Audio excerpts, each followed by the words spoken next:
এই সংক্ষিপ্ত সারটি read people like a বুক বইটি সম্পর্কে, যার লেখক হলেন প্যাট্রিক কিং।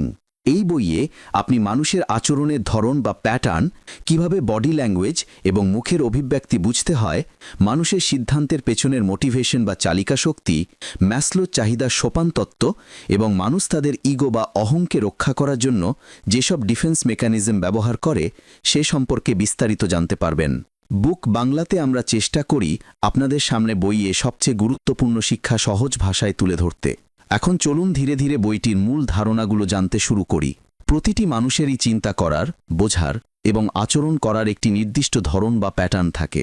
আমরা যদি এই প্যাটার্নটি চিনতে শিখি, তবে যে কোনো মানুষের উদ্দেশ্য, আবেগ এবং সিদ্ধান্তগুলো বোঝা এবং আগে থেকেই অনুমান করা সহজ হয়ে যায়। এই প্যাটার্নটি তাদের অতীতের অভিজ্ঞতা, আবেগীয় চাহিদা এবং মনস্তাত্ত্বিক অবস্থার দ্বারা প্রভাবিত হয়। এর মানে হল, আজ একজন মানুষ যেমন আচরণ করছেন তা তার অতীত জীবনের অভিজ্ঞতারই ফলাফল। আমরা যদি কারো আচরণ খুব মনোযোগ দিয়ে পর্যবেক্ষণ করি এবং বোঝার চেষ্টা করি যে তিনি কেন এমন আচরণ করছেন, তবে আমরা তার ভবিষ্যতের পদক্ষেপগুলো অনুমান করতে পারি। ধরুন আপনার একজন বন্ধু আছে যে খুব ছোটখাটো বিষয়ে দ্রুত রেগে যায়। আপনি লক্ষ্য করলেন যে যখনই কেউ তার কোনো ভুল ধরিয়ে দেয়, সে আত্মরক্ষামূলক বা ডিফেন্সিভ হয়ে পড়ে এবং তর্ক করতে শুরু করে। আপনি যদি তার ব্যক্তিত্ব বোঝার চেষ্টা করেন, তবে এমন হতে পারে যে তার আচরণের সাথে তার অতীতের কোনো যোগসূত্র আছে। হয়তো শৈশবে তাকে অনেক বেশি বকাঝোকা করা হয়েছিল, অথবা তাকে এমন অনুভব করানো হয়েছিল যে সে কখনোই সঠিক হতে পারে না। তাই এখন যখনই কেউ তার ভুল খুঁজে বের করে, তার মস্তিষ্ক তাকে রক্ষা করার জন্য তাৎক্ষণিকভাবে রাগের মাধ্যমে প্রতিক্রিয়া দেখায়। আপনি যদি এই প্যাটার্নটি বুঝতে পারেন, তবে আগে থেকেই জানবেন যে পরের বার তার ভুল ধরিয়ে দিলে তার প্রতিক্রিয়া কতটা বিস্ফোরক হতে পারে। একইভাবে, যদি আপনি এমন কাউকে চেনেন যিনি সবসময় সবার সাহায্য করার জন্য প্রস্তুত থাকেন, এমনকি নিজের সমস্যা হলেও, এর মানে হতে পারে যে তিনি অন্যের খুশির মধ্যেই নিজের মূল্য খুঁজে পান। হয়তো তিনি তার জীবনে এমন পরিস্থিতির মধ্য দিয়ে গেছেন যখন তিনি তখনই ভালোবাসা এবং আপনত্ব পেয়েছেন, যখন তিনি নিজের চাহিদাকে উপেক্ষা করে অন্যদের প্রাধান্য দিয়েছেন। তাই এখন নিজেকে ভুলে গিয়েও অন্যের সাহায্য করা তার অভ্যাসে পরিণত হয়েছে। আপনি যদি এই প্যাটার্নটি চিনতে পারেন, তবে আপনি বুঝতে পারবেন কেন তিনি বারবার এমন করছেন, এবং আপনি এটাও জানবেন যে ভবিষ্যতেও তিনি এই একই আচরণ চালিয়ে যাবেন। মানুষের আচরণ বোঝার আরেকটি উপায় হল তাদের কথা এবং কাজের মধ্যে পার্থক্য লক্ষ্য করা। অনেক সময় মানুষ মুখে এক কথা বলে, কিন্তু তাদের আসল উদ্দেশ্য থাকে অন্য কিছু। ধরুন আপনার এক সহকর্মী সবসময় বলেন যে অন্যের মতামত নিয়ে তার কোনো মাথা ব্যথা নেই, কিন্তু যখনই কেউ তার সমালোচনা করে, তিনি সপ্তাহের পর সপ্তাহ মন খারাপ করে থাকেন। এর মানে হল, তার কথা এবং তার আসল চিন্তার মধ্যে কোনো মিল নেই।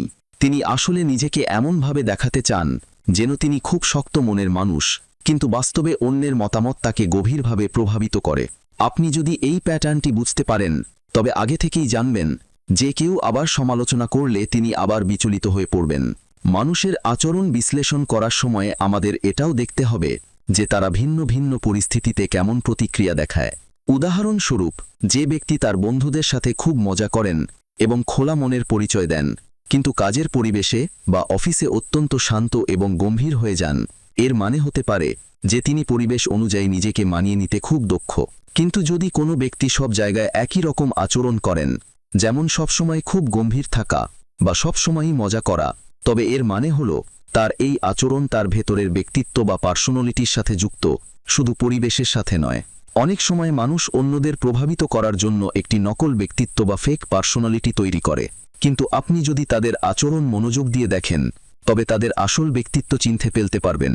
ধরুন কোনো ব্যক্তি সবসময় দেখানোর চেষ্টা করেন যে তিনি খুব আত্মবিশ্বাসী, কিন্তু যখন তাকে কোনো কঠিন প্রশ্ন করা হয়, তিনি অস্বস্তি বোধ করেন এবং কথা ঘোরাতে চেষ্টা করেন। এর মানে হল তার সেই আত্মবিশ্বাস হয়তো শুধুই লোক দেখানো। আপনি যদি এই ধরনের প্যাটার্নগুলো চিনতে শিখেন, তবে কে আসল আর কে ভান করছে তা সহজেই বুঝতে পারবেন। আমাদের আচরণের প্যাটার্নগুলো আমাদের মনস্তাত্ত্বিক চাহিদার সাথেও যুক্ত। কিছু মানুষের সবসময় সঠিক প্রমাণিত হওয়ার প্রয়োজন বোধ করে, তাই তারা কখনো নিজেদের ভুল স্বীকার করে না।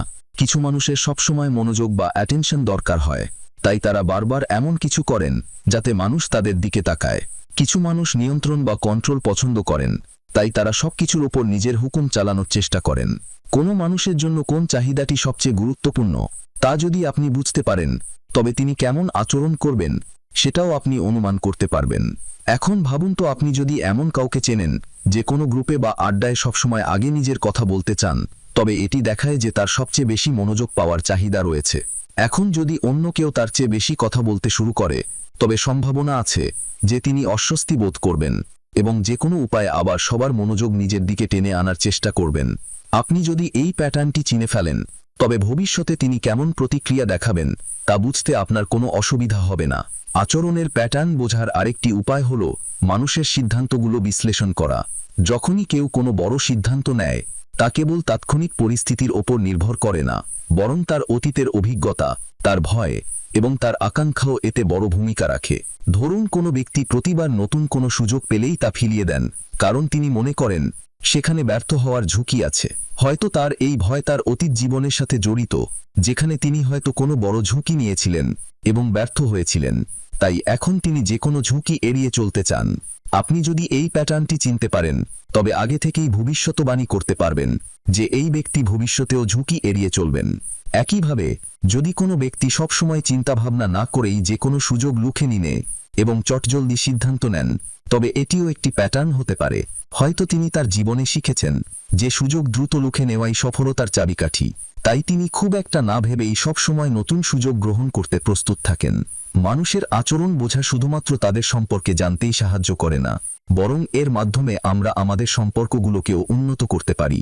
আপনি যদি আপনার বন্ধু, পার্টনার বা সহকর্মীর আচরণের পেছনের কারণগুলো বুঝতে পারেন, তবে তাদের প্রতি আপনি আরও ধৈর্যশীল হতে পারবেন এবং তাদের সাথে আরও ভালো বোঝাপড়া গড়ে তুলতে পারবেন। পরিশেষে এটা বোঝা উচিত যে কোনো মানুষই একরকম থাকে না। সময়ের সাথে মানুষ বদলায়, কিন্তু তাদের সেই বদলানোরও একটি প্যাটার্ন আছে। আপনি যদি এই পরিবর্তনের প্যাটার্নটাও চিনতে পারেন, তবে বুঝতে পারবেন যে একজন মানুষ তার জীবনে কোন দিকে এগিয়ে যাচ্ছেন এবং তার পরবর্তী পদক্ষেপ কি হতে পারে। তাই আপনি যদি মানুষকে আরও ভালোভাবে বুঝতে চান, তবে শুধুমাত্র তাদের মুখের কথায় বিশ্বাস করবেন না, বরং তাদের আচরণের দিকে মনোযোগ দিন। তাদের অতীতের অভিজ্ঞতা, তাদের ইচ্ছা, তাদের ভয় এবং তাদের চাহিদাগুলো বুঝুন। যখন আপনি এটা করবেন, তখন আপনি শুধু মানুষকে পড়তেই শিখবেন না, বরং তাদের ভবিষ্যতের সিদ্ধান্তগুলো অনুমান করার ক্ষেত্রেও একজন বিশেষজ্ঞ হয়ে উঠবেন। আমাদের অনেকেই মনে করেন যে কাউকে বোঝার জন্য আমাদের শুধু তাদের কথার দিকে মনোযোগ দেওয়া উচিত, কিন্তু সত্যিটা হলো শব্দের চেয়ে মানুষের বডি ল্যাঙ্গুয়েজ এবং মুখের অভিব্যক্তিতে অনেক বেশি শক্তি থাকে। অনেক সময় মানুষ মুখে এক কথা বলে, কিন্তু তাদের আসল অর্থ তাদের হাবভাবে ফুটে ওঠে। আমরা যদি কারোর বডি ল্যাঙ্গুয়েজ এবং মুখের এক্সপ্রেশন সঠিকভাবে পড়তে শিখি, তবে আমরা তাদের আসল আবেগ বুঝতে পারব, যদিও তারা মুখে অন্য কিছু বলছে। ধরুন, আপনি আপনার বন্ধুকে জিজ্ঞেস করলেন সে ঠিক আছে কিনা, আর সে উত্তর দিল হ্যাঁ আমি ঠিক আছি, কিন্তু তার গলার স্বর যদি একটু নিচু হয়, চোখগুলো যদি মাটির দিকে থাকে এবং কাঁধগুলো যদি একটু ঝুলে পড়া থাকে, তবে কি এর মানে এই হবে যে সে সত্যিই ঠিক আছে? সম্ভবত না। তার শব্দ এক কথা বলছে, কিন্তু তার শরীর অন্য গল্প বলছে। এ কারণেই শুধু শব্দের উপর নির্ভর না করে আমাদের মানুষের হাবভাব এবং বডি ল্যাঙ্গুয়েজের দিকেও মনোযোগ দেওয়া উচিত। মুখের অভিব্যক্তি বা ফেশিয়াল এক্সপ্রেশন সবচেয়ে কার্যকরী সংকেত, কারণ মানুষের আসল আবেগ খুব দ্রুত মুখে ফুটে ওঠে। যখন কেউ খুশি হয়, তার চোখ উজ্জ্বল হয়ে ওঠে, ঠোঁটে হালকা হাসি থাকে এবং মুখটা বেশ খোলামেলা মনে হয়।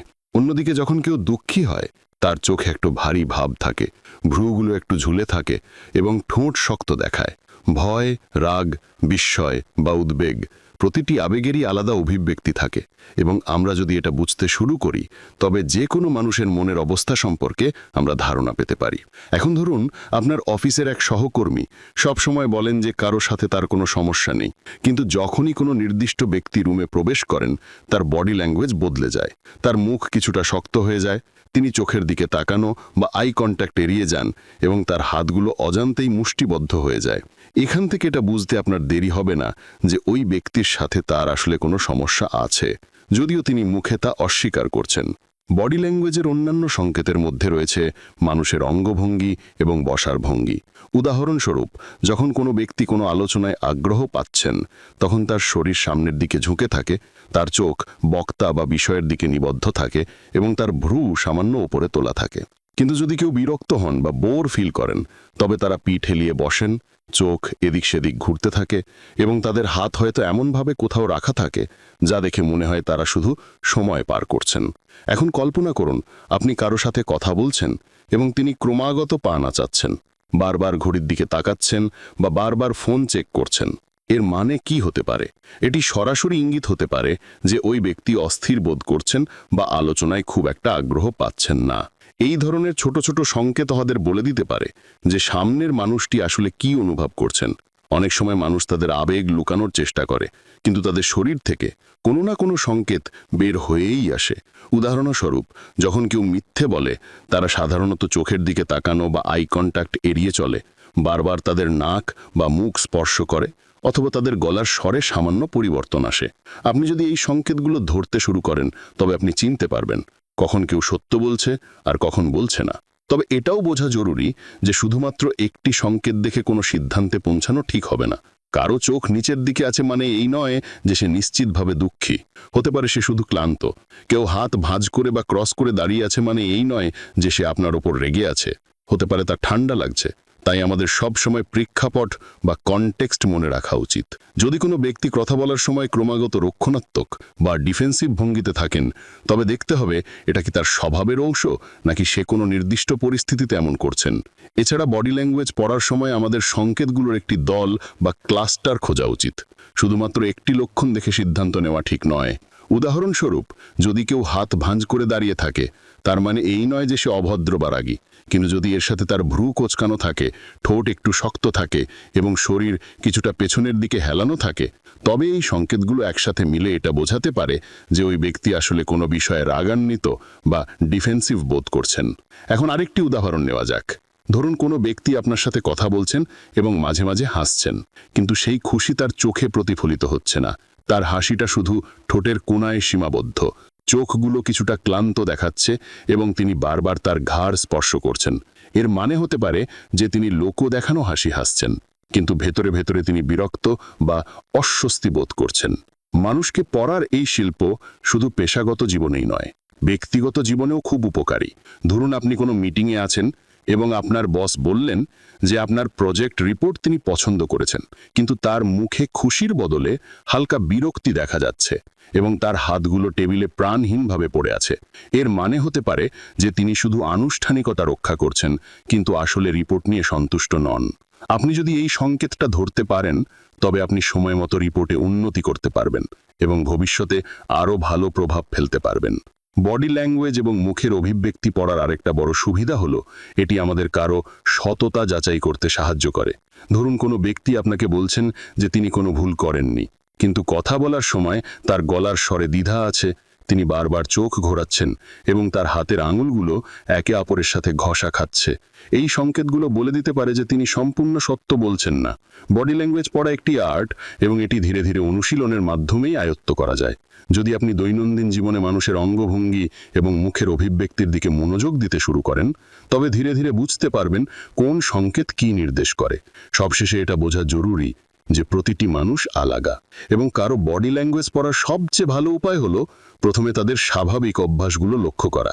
যদি কোনো ব্যক্তি সাধারণত খুব উদ্যমী বা এনার্জেটিক থাকেন, কিন্তু একদিন তাকে চুপচাপ বসে থাকতে দেখা যায়, তবে এটা একটা সংকেত হতে পারে যে কিছু একটা ঠিক নেই।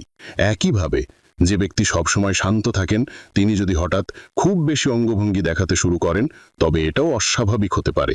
যখন আপনি এই ছোট ছোট বিষয়গুলোর দিকে মনোযোগ দিতে শুরু করবেন, তখন মানুষ আসলে কি অনুভব করছে তার একটা ধারণা পেতে শুরু করবেন, যদিও তারা মুখে অন্য কিছু বলছে। এটি শুধুমাত্র আপনার বোঝার ক্ষমতা বাড়াবে না, বরং আপনি অন্যদের সাথে আরও ভালো এবং কার্যকরভাবে যোগাযোগও করতে পারবেন। প্রতিটি মানুষ যা কিছু করে তার পেছনে কোনো না কোনো কারণ থাকে। কেউ কঠোর পরিশ্রম করে কারণ সে সাফল্য চায়, কেউ টাকা জমায় কারণ সে ভবিষ্যৎ নিয়ে চিন্তিত, কেউ কাউকে সাহায্য করে কারণ এতে সে আনন্দ পায়, আবার কেউ মিথ্যা বলে কারণ সে কোনো বিপদ থেকে বাঁচতে চায়। আমরা যদি বুঝতে পারি যে কোনো মানুষকে কি আনন্দ দেয় এবং সে কিসে ভয় পায়, তবে আমরা অনুমান করতে পারি যে ভবিষ্যতে সে কেমন আচরণ করবে। বাস্তবে প্রতিটি মানুষের দুটি প্রধান অনুপ্রেরণা বা মোটিভেশন ড্রাইভার থাকে: আনন্দ পাওয়া, গেইনিং প্রেজার, এবং কষ্ট এড়ানো, অ্যাভয়েডিং পেইন, অর্থাৎ মানুষ সেটাই করে যা হয় তাকে ভালো অনুভব করায় অথবা তাকে কোনো ভোগান্তি থেকে বাঁচায়। আপনি যদি কারো আচরণ মনোযোগ দিয়ে দেখেন, তবে আপনি বুঝতে শুরু করবেন যে তারা কোন জিনিসের প্রতি আকৃষ্ট হয় এবং কোন জিনিস থেকে দূরে পালায়। এই বিষয়টি বোঝা অত্যন্ত গুরুত্বপূর্ণ, কারণ আপনি যখন কারো মোটিভেশন বা অনুপ্রেরণা বুঝতে পারেন, তখন আপনি এটাও অনুমান করতে পারেন যে তারা পরবর্তীতে কি সিদ্ধান্ত নেবে। ধরুন, আপনার অফিসে দুজন সহকর্মী আছেন। একজন সবসময় বেশি পরিশ্রম করেন, বাড়তি কাজ নেন এবং নিজের প্রতিটি ভুল থেকে শেখার চেষ্টা করেন।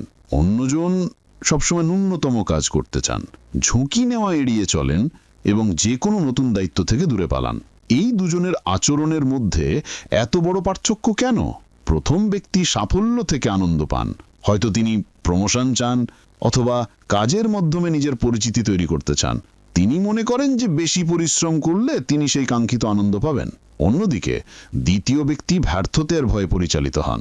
তিনি কোনো ভুল করতে চান না, তিনি সমালোচনা এড়াতে চান এবং তাই এমন কোনো পদক্ষেপ নেন না যা পরে তার জন্য সমস্যা তৈরি করতে পারে। আপনি যদি এই মোটিভেশনটি বুঝতে পারেন, তবে যখন তাদের কোনো নতুন প্রজেক্ট দেওয়া হবে, তখন তাদের আচরণ কেমন হবে তা আপনি অনুমান করতে পারবেন। প্রথম ব্যক্তি এটি উৎসাহের সাথে গ্রহণ করবেন, যেখানে দ্বিতীয় ব্যক্তি কোনো অজুহাত দেখাবেন বা ন্যূনতম দায়িত্ব নেওয়ার চেষ্টা করবেন। এখন ভাবুন, আপনি আপনার বন্ধুকে পরামর্শ দিলেন যে তার জিমে যাওয়া শুরু করা উচিত। যদি সে আনন্দের মোটিভেশন বা প্লেজার মোটিভেশন দ্বারা অনুপ্রাণিত হয়, তবে সে ভাবতে পারে যে জিমে গেলে তার ফিটনেস ভালো হবে, সে ভালো অনুভব করবে এবং তার ব্যক্তিত্ব উজ্জ্বল হবে।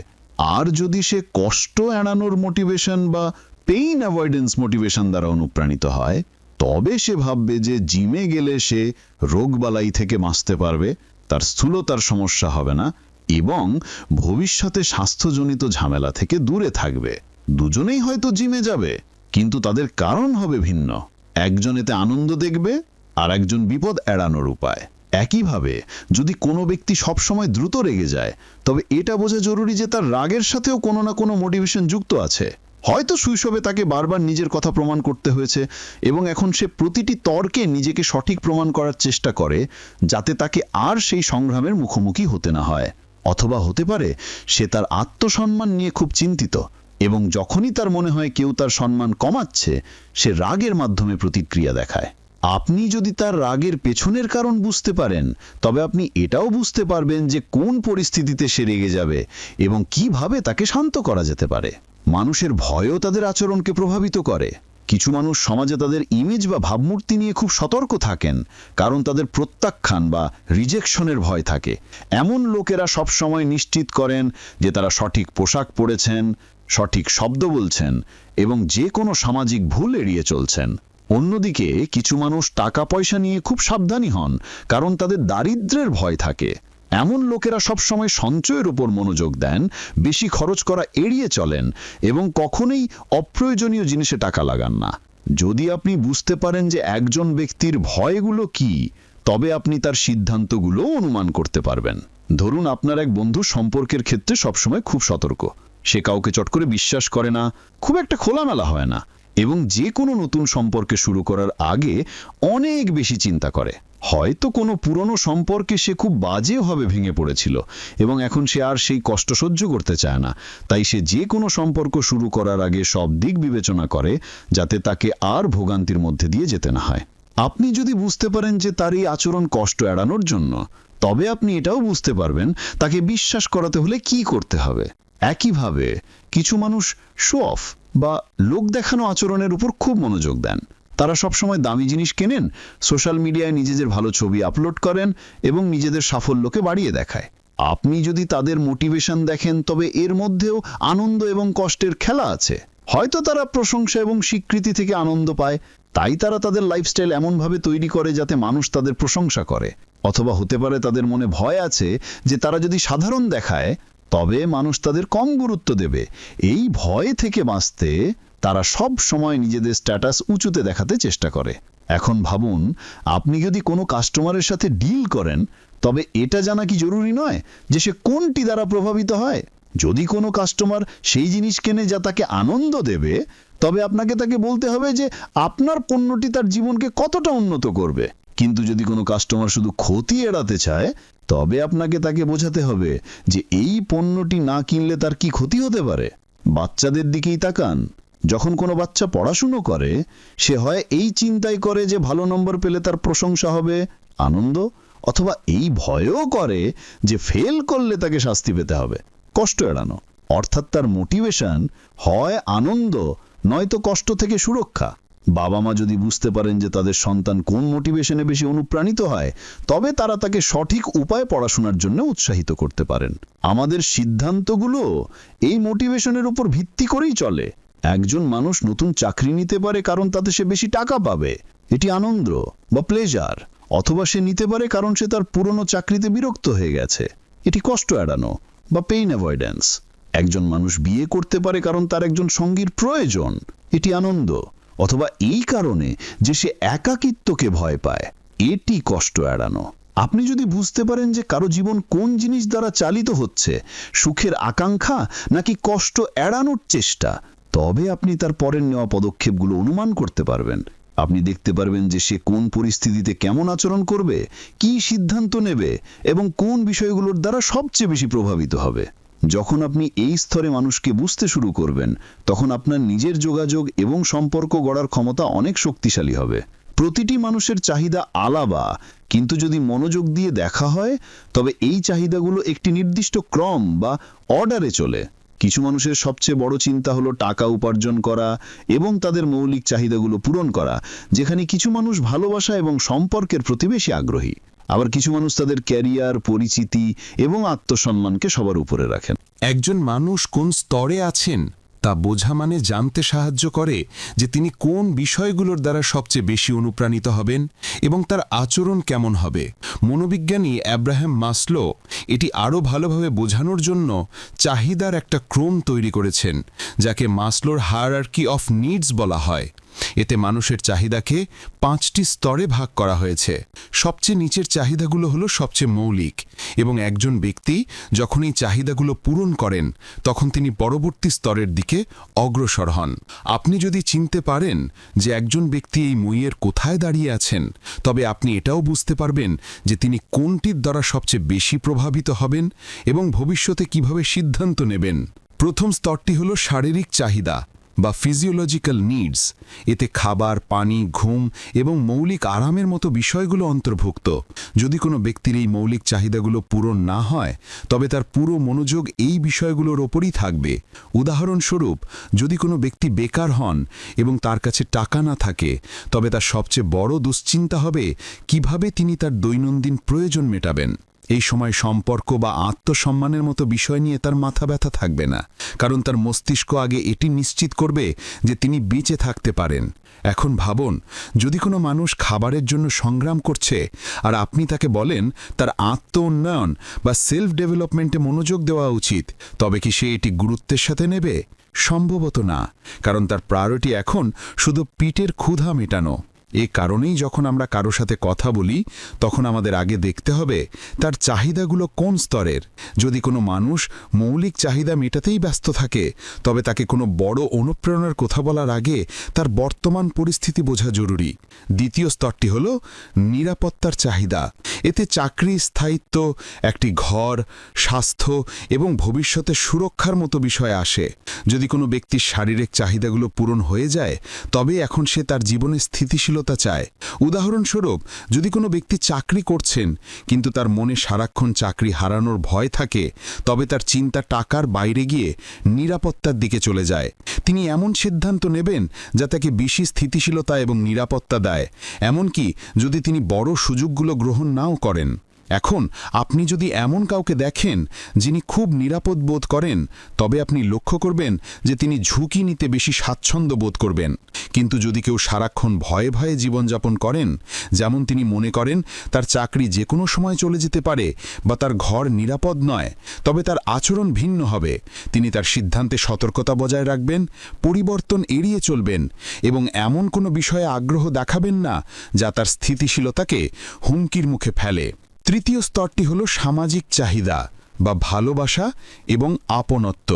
যখন কোনো ব্যক্তি তার মৌলিক এবং নিরাপত্তার চাহিদা পূরণ করে ফেলেন, তখন তিনি সম্পর্ক, বন্ধুত্ব এবং সমাজের সাথে সংযোগ খোঁজেন।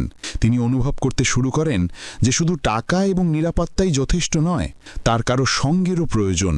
এই স্তরে মানুষ সম্পর্ককে বেশি গুরুত্ব দিতে শুরু করে এবং সমাজে নিজের জায়গা তৈরি করার চেষ্টা করে। ভাবুন, যদি কোনো ব্যক্তি একাকিত্ব ভোগেন এবং আপনি তাকে ক্যারিয়ারে এগিয়ে যাওয়ার পরামর্শ দেন, তবে তিনি খুব একটা উত্তেজিত হবেন না। তার প্রায়োরিটি এখন ক্যারিয়ার নয়, বরং কারো সঙ্গ পাওয়ার অনুভূতি। এ কারণেই যখন কেউ এই স্তরে থাকেন, তখন তার প্রায়োরিটিগুলো তার বন্ধু, পরিবার এবং সম্পর্কের চারপাশে ঘুরতে থাকে।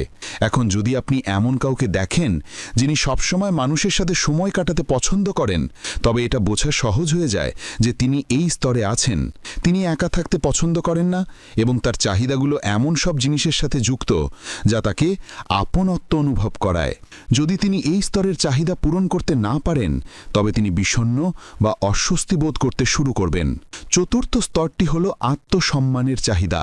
যখন কোনো ব্যক্তি সম্পর্ক এবং সামাজিক সংযোগ নিয়ে সন্তুষ্ট হন, তখন তিনি স্বীকৃতি এবং সম্মানের প্রয়োজন অনুভব করতে শুরু করেন।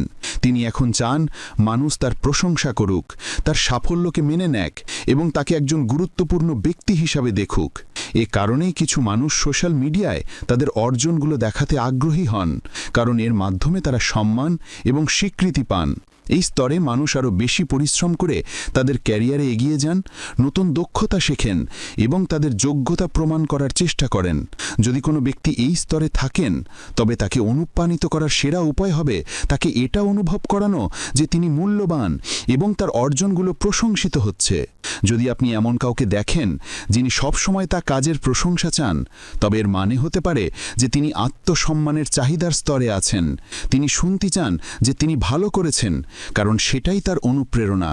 সর্বশেষ এবং সর্বোচ্চ স্তরটি হল আত্ম উপলব্ধি বা সেলফ অ্যাকচুয়ালাইজেশন।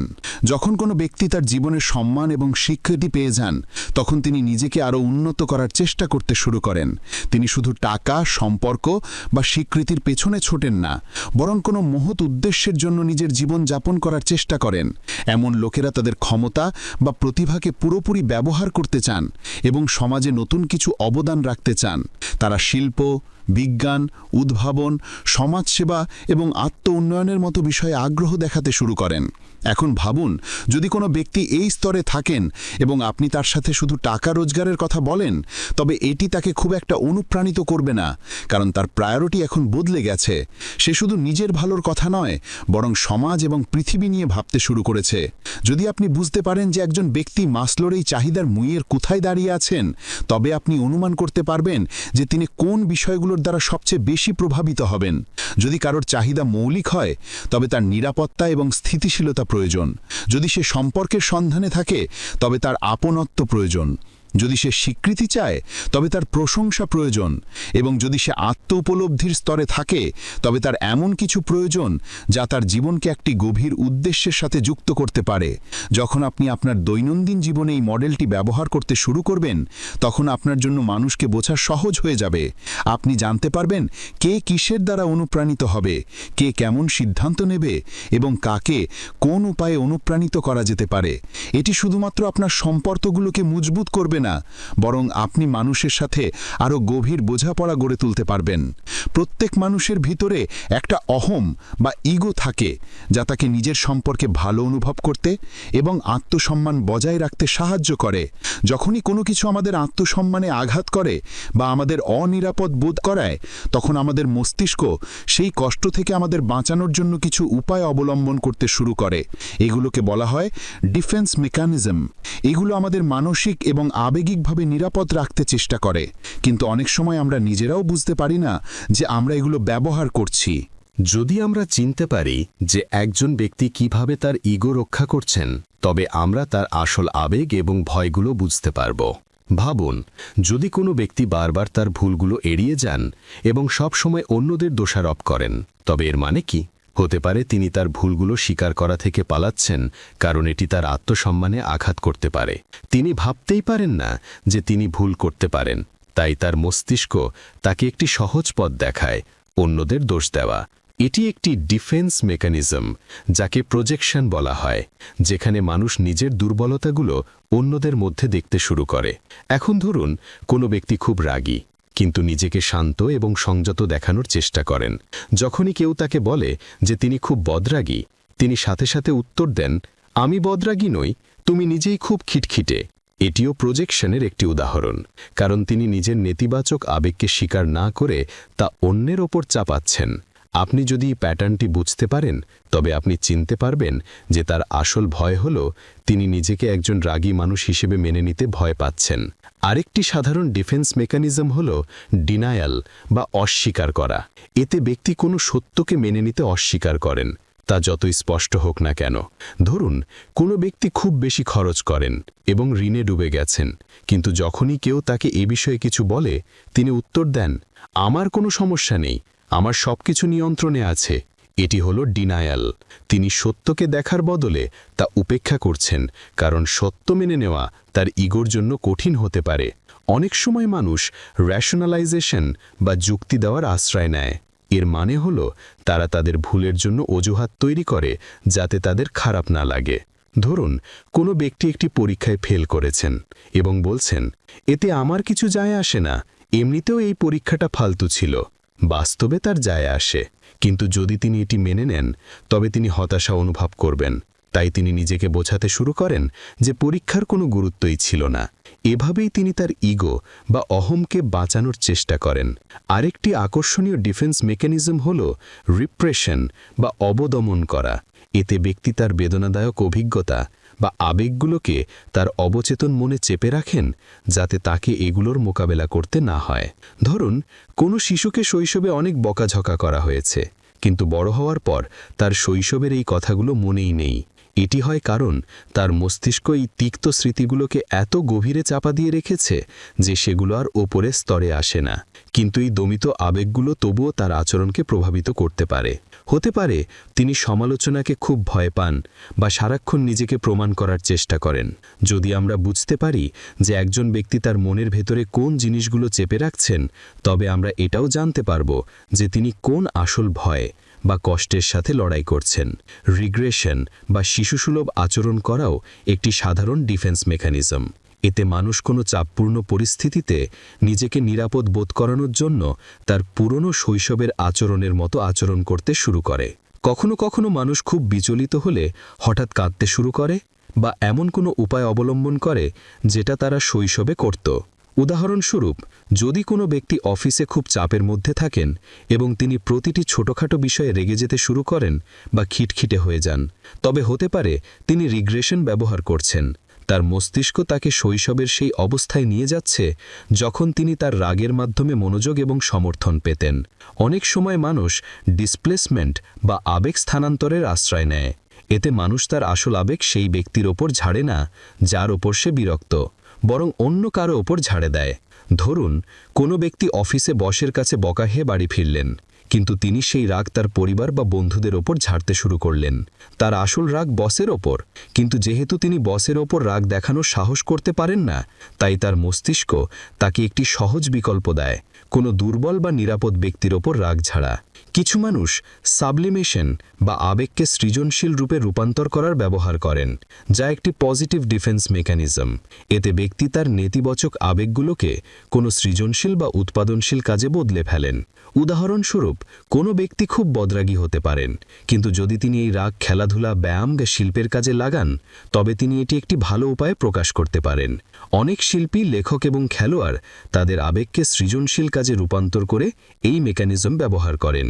এই বইতে আমরা শিখলাম যে মানুষকে বোঝা কোনো জাদু নয়, এটি হলো প্যাটার্ন পর্যবেক্ষণ করা, অতীত অভিজ্ঞতার ভিত্তিতে আচরণ বোঝা, বডি ল্যাঙ্গুয়েজের আসল অর্থ উদ্ধার করা, কেউ সুখ চায় নাকি কষ্ট এড়াতে চায় তা চিহ্নিত করা, এবং ইগো বাঁচাতে তারা কোন ডিফেন্স মেকানিজম ব্যবহার করছেন। এসব জানলে আপনি সত্যিই মানুষকে একটি খোলা বইয়ের মতো পড়তে পারবেন। এই ধারণাগুলো আপনাকে সম্পর্ক এবং পেশাগত জীবনে অনেক বেশি সহানুভূতি ও দূরদর্শিতার সাথে চলতে সাহায্য করবে। যদি আপনি এই শিক্ষাগুলোর একটিও আপনার জীবনে প্রয়োগ করেন, তবে আপনি সত্যি পরিবর্তন লক্ষ্য করতে শুরু করবেন। এই ছিল রিড পিপল লাইক আ বুকের মূল শিক্ষা। আরও বইয়ের সংক্ষিপ্তসার পেতে চোখ রাখুন বুক বাংলাতে।